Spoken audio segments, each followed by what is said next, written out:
భక్తిలో హనుమంతుడిని మించినవారు లేరు. ఆయన సేవ, నిస్వార్థ ప్రేమ యొక్క గొప్పతనం ఈ కథలో తెలుసుకుందాం.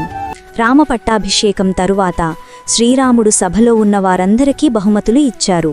సీతాదేవి తన విలువైన ముత్యాల హారాన్ని హనుమంతుడికి అందించింది.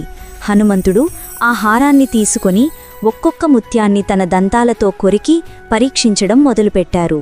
ఇది చూసి సభలోని వారంతా ఆశ్చర్యపోయారు. ఒకరడిగారు, వీరాంజనేయ, విలువైన హారాన్ని ఎందుకు పాడు చేస్తున్నారు? దానికి హనుమంతుడు ఇలా సమాధానమిచ్చారు, ఈ ముత్యాలలో రామనామం ఉందో లేదో అని చూస్తున్నాను.